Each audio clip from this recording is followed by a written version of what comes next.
Praise the Lord. परमेश्वर की स्तुति हो। Shalom. Shalom. Greetings to you all in the matchless name of Lord and Savior Jesus Christ. परमेश्वर के मधुर और मीठे नाम में आप सबका स्वागत है। Once again, I'm very much glad to come in front of you all with this program. और एक बार से फिर मैं बहुत ही खुश हूँ आप सबके सामने आकर इस कार्यक्रम के साथ। Learn Hebrew. Learn Hebrew. I give all glory and honor और मैं सारी आदर और सारी महिमा to our Almighty God. हमारे महान परमेश्वर को देता हूँ। It is just because of His faithfulness और ये केवल उसकी विश्वास योग्यता के कारण है in my life और मेरे जीवन में that I am able to teach you कि मैं आपको ये सिखाने के योग्य हो सका हूँ the biblical language. बाइबल की भाषा को। And also, I give thanks for all the viewers और मैं सभी दर्शकों को धन्यवाद देता हूँ for your cooperation और आपके सहयोग के लिए in watching this program इस कार्यक्रम को देखना and showing your interest और अपनी जो दिलचस्पी को दिखाना of learning the Hebrew language. और इब्रानी भाषा को सीखना। And also I acknowledge all the viewers और मैं देखता हूँ कि जो सभी दर्शक for your prayers और आपकी प्रार्थना को and also for your feedback और आपके जो फीडबैक that को you give to me और जो आप मुझे भेजते हैं through SMS और एसएमएस के द्वारा or even through this WhatsApp message. और व्हाट्सएप मैसेज के द्वारा। Really, it's a very encouragement. और ये मुझे बहुत ही उत्साहित करता And है also it gives me boost in my life और ये मुझे एक शक्ति को देता है मेरे जीवन में that how that you are having a desire in learning the Hebrew language. और कैसे आपको ये इच्छा है इब्रानी भाषा को सीखने की। And really, whenever I receive a calls और जब कभी भी मैं कॉल को पाता हूँ and the feedback that you give, और जो फीडबैक जो आप मुझे भेजते हैं I humble myself और मैं अपने आप को नम्र करता हूँ and I give thanks to the Lord for He has chosen me. I can be a person to teach this language. और मैं परमेश्वर को धन्यवाद देता हूँ कि उसने मुझे चुना कि मैं आपको जो इस भाषा को सिखा सकूं। It's His language. और ये है जो परमेश्वर की भाषा। And the Bible says it's a pure language. और जो बाइबल हमें बताती है कि ये एक शुद्ध भाषा है। And this is the language which we are going to speak in heaven.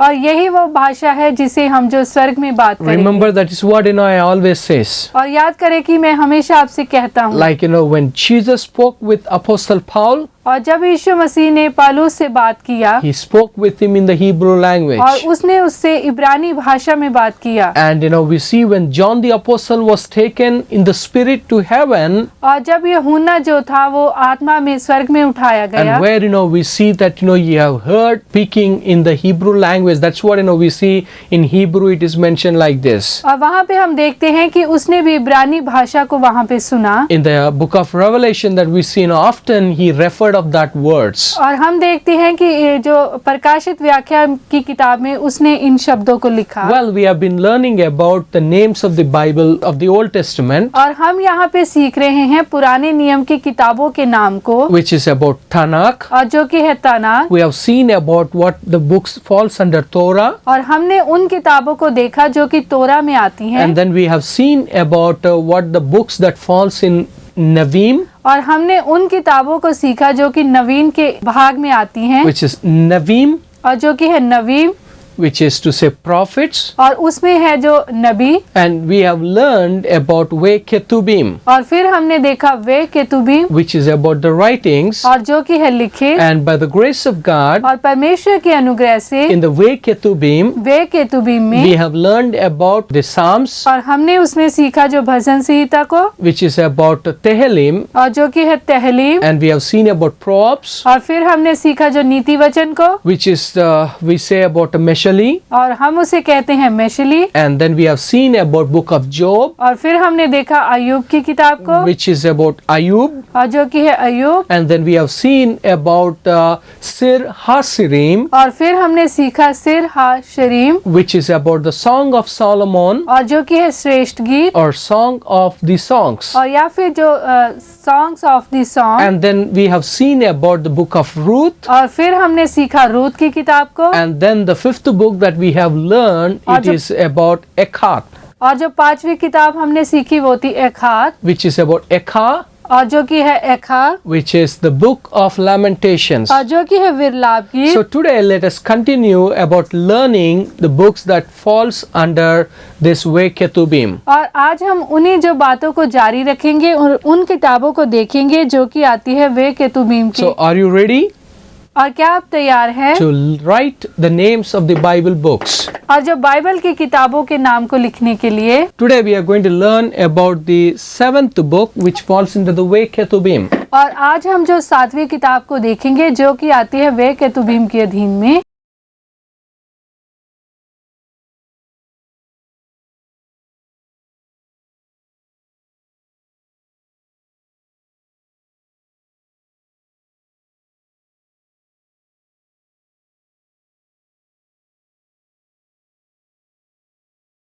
Today we are going to learn about the 7th book in the Ketubim section. और आज हम जो सीखेंगे 7वीं किताब के नाम को जो कि आती है वे केतुबीम के अधीन में। This is the book that we see it's about to say Ecclesiastes. और ये वो किताब है जिसका नाम है सबोपदेशक। So Ecclesiastes और सबोपदेशक in the Hebrew language और इब्रानी भाषा में we call it as, और हम इसे कहते हैं, it's a Kaf और ये है कॉफ which is Q जो कि है Q, and Holam Holam which is O जो कि है ओ, and He है, and then Sheva फिर Shiva, and then we come to the point of Lamed और फिर लामेद, and then we come to the point of Sheva Shiva, and then we say about Tau.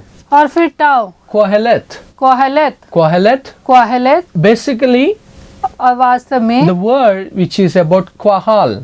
और ये जो शब्द है Kohal, So it's about Quahal. और ये है Kohal, So it's up to here. और ये यहाँ तक है, So it's up to here where we see it's a Quahal. और ये है Kohal. But now do you remember the addition of this? और क्या आप इसको जानते हैं? If you know about the paradigm of Hebrew verb और यदि आप जानते हैं पैराडिम को जो कि है वर्ब में, which is about the first person, second person, third person और जिसमें है जो फर्स्ट पर्सन, सेकंड पर्सन और third person in the Hebrew language, इब्रानी भाषा में, and then it is the word et. और ये है जो शब्द eight, Which is used in the plural sense. और जिसे यो उपयोग किया जाता है बहुवचन के लिए। So that is what when I say basically the word is Quahal. और जो शब्द है वो है क्वाहाल, Quahal which is used for the assembly.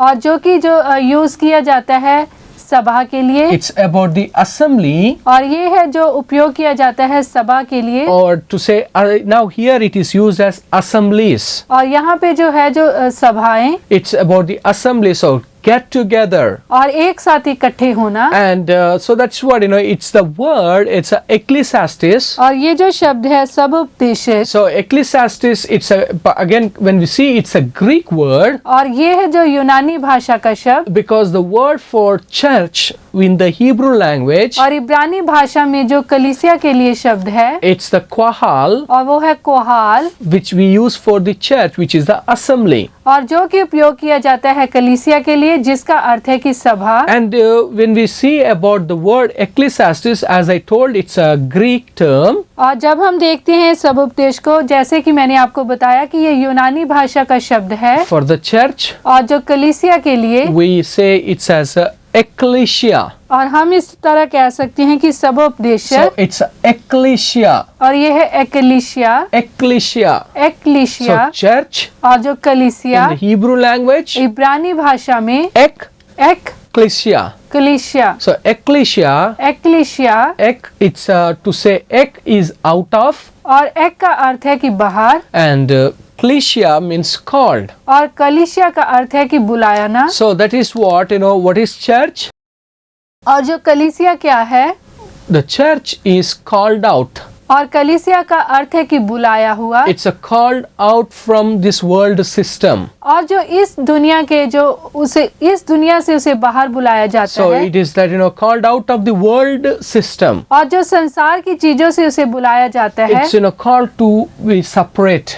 और उसे जो अलग किया जाता है, So it's about the word that is what ecclesia, और ये इसीलिए हम इसे कहते हैं एक्लीसिया, which is the word ecclesiastes. और जो कि है एक्लेस्टिस। So now when I say the word for Kohelet, और जब मैं कहता हूँ कहालत, so the Kohelet, which means assemblies, और कोहलत का अर्थ है कि सभाएं it's assemblies, और सभाएं, or it is called as the preachers. और या फिर उसे कह सकते हैं कि प्रचार करने So वाला, it's a preacher. और जो संदेश देने वाला। That is what when we see in this book of Ecclesiastes, और यही बातें हम देखते हैं जो ये सब उपदेशक की किताब में, it's the name itself, it's we come to the point of where there is a preacher, he gives the advices and suggestions. और इस किताब में हम देखते हैं कि जो एक प्रचारक है वो संदेश को और जो निर्देश को देता है। If you go with that intention, और यदि आप उस ध्यान से देखें from chapter 1 to the chapter 12, or it's up to the last chapter, और यदि आप एक अध्याय से लेके अंतिम अध्याय तक देखें, which is the chapter 13, और जो कि है अध्याय 13, and we see it's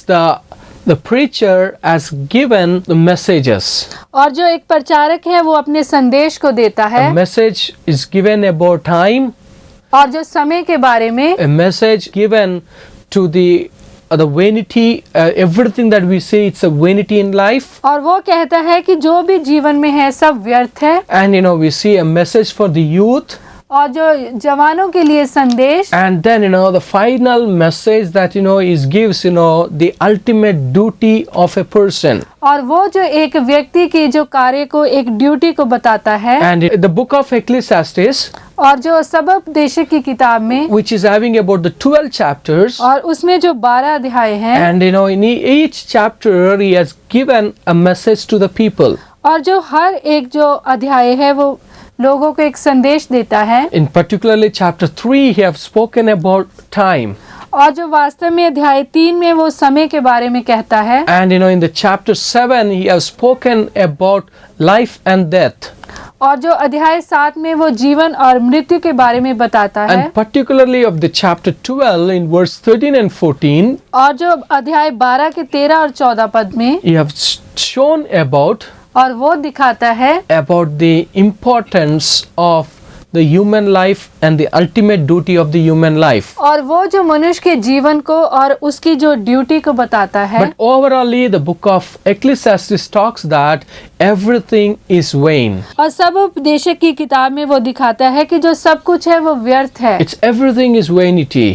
और जो सब कुछ है वो व्यर्थ है। And another important lesson that we get from this book of Ecclesiastes, और जो दूसरा जो जरूरी संदेश हम सब उपदेशक की किताब से पाते हैं, that we get, it's that man is accountable to God. और उसमें है कि हर एक कार्य के लिए आदमी परमेश्वर के सामने जो अपना न्याय देगा। So is a man is accountable to God. That is what we see the book talks about. और यही इस किताब में बताया गया कि हमें हर एक कार्य के लिए परमेश्वर को बताना होगा। And in chapter 11 and chapter 12 a message is given to the youth.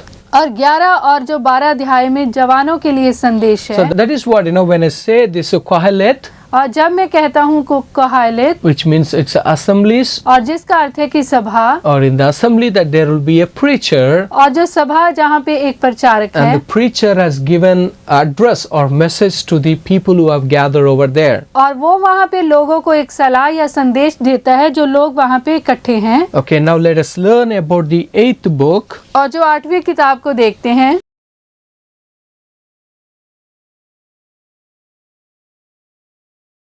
The book of Esther, which Esther. और जो कि है एस्तर की किताब। So Esther, Esther, which is to say about Aleph, which is a silent, Alif जो कि है साइलेंट, and then Sare, और सरे which is E. जो कि है ई, Wait a minute. Segol, which is E, सेगोल जो कि है ई, and then we come to the point of Samek, और फिर सामेक so which is S, जो कि है S, and now here is a Shava, और यहाँ पे शिवा है, but this Shava is a silent Shava और यहाँ पे जो शिवा है वो साइलेंट है, because it is preceded by this short vowel. और क्योंकि जो वो उपयोग हुआ है शॉर्ट वॉवल के So that's द्वारा, the reason we don't write E or anything. और इसीलिए हम वहाँ पे ई और या कुछ भी नहीं लिखते। And now we come here, it is as the tau. और ये यहाँ पे है tau, So which is about, और जो कि है, it's a tau, और ये है tau, and then again there is a sare, और फिर यहाँ पे है सरे, and then resh. और फिर रेश, So esether. एसेतर, Esether, एसितर, the meaning of Esther, और एस्तर का अर्थ है, it's to say it's star. और उसका अर्थ है कि सितारा। Of course, the word star in the Hebrew language, और इब्रानी भाषा में जो सितारा के लिए शब्द it है, is not about Esther, और वो एस्तर नहीं, because Esther is the Persian name. और जो एस्तर है वो एक पर्शियन नाम है। Because when we come to this Esther, और जब हम इस एस्तर को देखते हैं, we see about the Babylonian was invaded by, और हम यहाँ पे देखते हैं कि जो बेबीलोनियन थे, it was captured by और उन्हें जो गुलाम बनाया गया Medo-Persia. और मीडियो पर्शिया के So द्वारा, all the Babylonians और जो सारे Babylonian and the people of Judah who were in the Babylonian, और जो यहूदा के लोग जो कि बेबीलोन में थे, and they all were invaded or captured और उन सबको जो गुलाम बनाया गया by this Medo-Persian. इन मीडियो पर्शियन के द्वारा। And we see about the king Ahasuerus, और हम यहाँ पे देखते हैं कि जो राजा अस्तरस था, and this man Vasati was his first wife, और जो वस्ती जो उसकी पहली पत्नी थी, and that lady was sent out, and then this king got married with this Esther. और वो जो थी उसको भेज दिया गया, और फिर जो राजा ने इस एस्तर से शादी किया। And at the time of marriage, and he have given to his wife Persian name, and that name is called as Esther.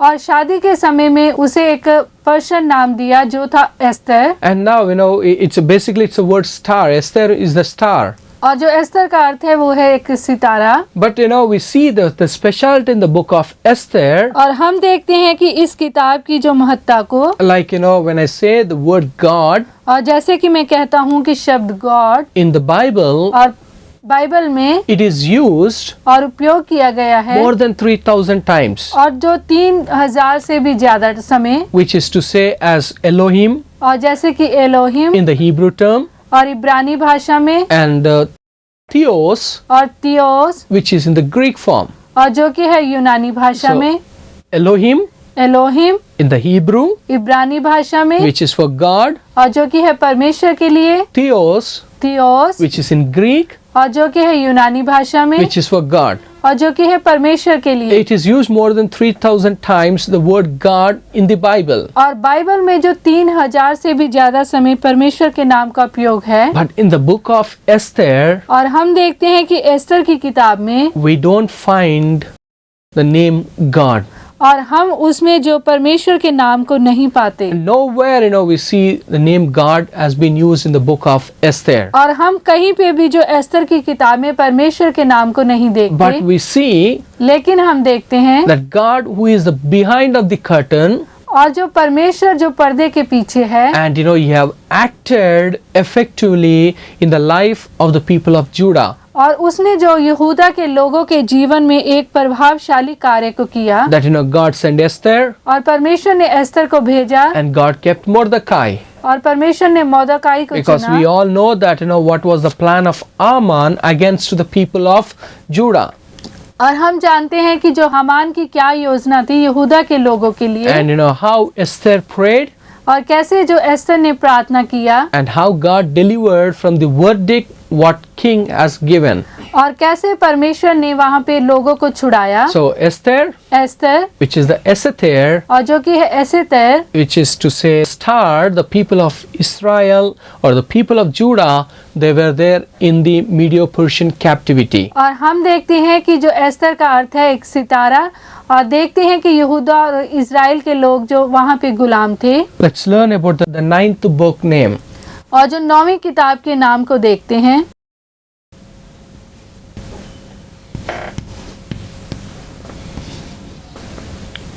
It's the book of Daniel. और ये है दानियल की किताब, Daniel. Daniel. Now when I say it's the book of Daniel, in our Bible it falls under the section of major prophets. और जब मैं कहता हूँ कि दानियल की किताब, तो ये आती है हमारी खुद की भाषा की बाइबल में मेजर प्रॉफिट के अधीन।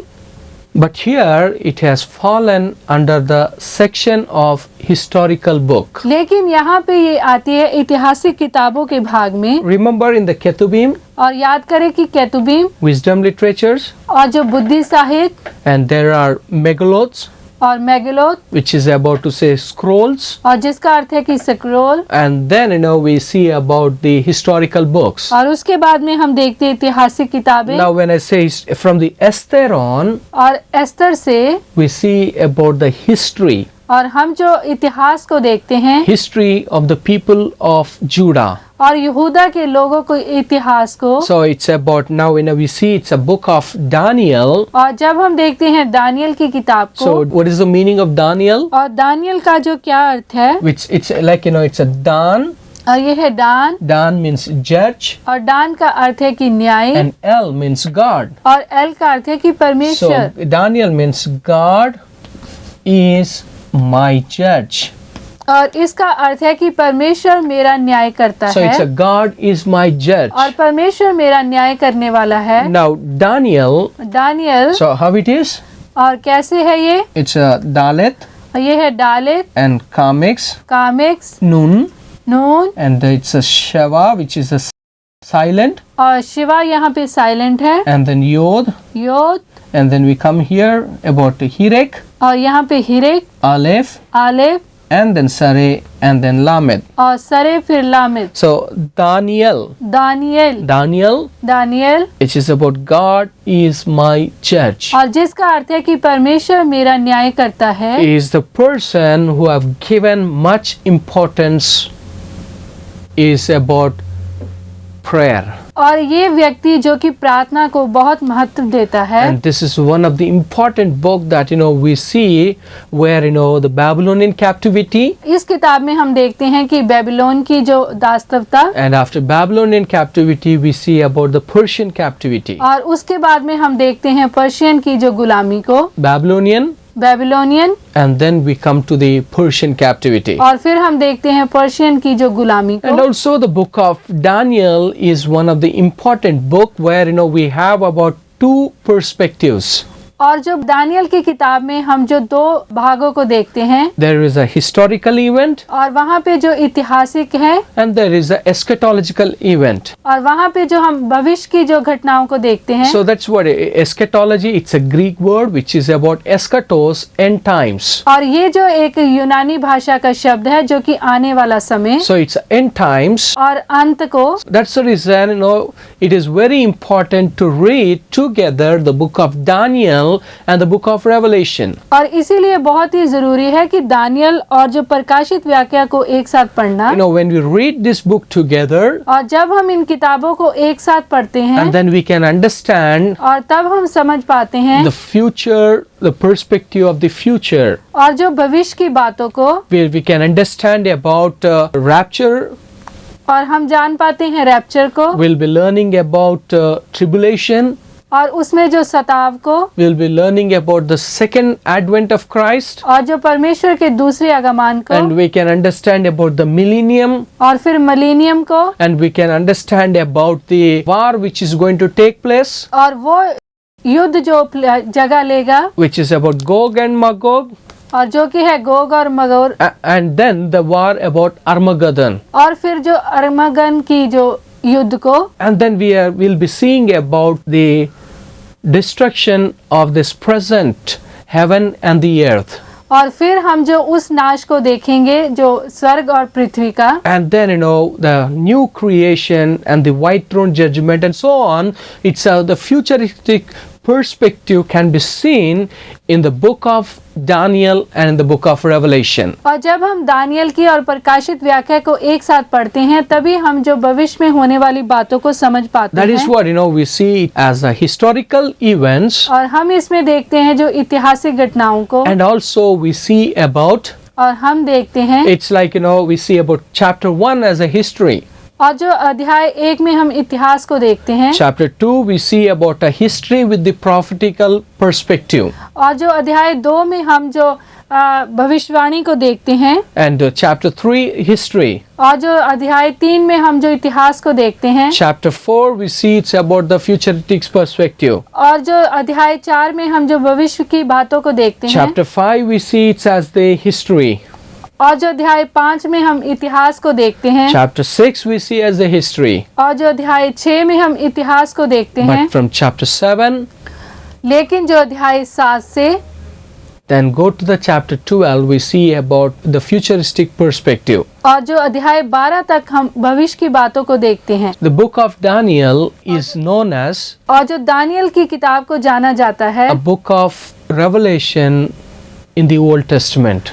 प्रकाशित व्याख्या को पुराने नियम में, So it is compared with the book of Revelation of the New Testament in the Old Testament. और उसे जो उसकी तुलना की जाती है नए नियम में पुराने नियम के साथ। So the New Testament we have a revelation. और नए नियम में हमारे पास है प्रकाशित व्याख्या, In the Old Testament we have book of Daniel, और पुराने नियम में हमारे पास है दानियल की किताब, which two books talks about the same thing, और जो दोनों किताबें बात करती है समान बातों की, which talks about the future. और वो बताती हैं भविष्य के बारे में। So my dear viewers, और मेरे प्रिय दर्शकों, today we have learned the three books name of this Ve Ketubim. और आज हमने सीखा 3 किताबों के नाम को वे केतुबीम में। The one is about Kohelet, और जो पहली है वो है कोहेलेत, which is a Ecclesiastes, और जो कि है सब उपदेशक की and which किताब, is having about the Greek term और जो कि है यूनानी भाषा का नाम Ecclesia,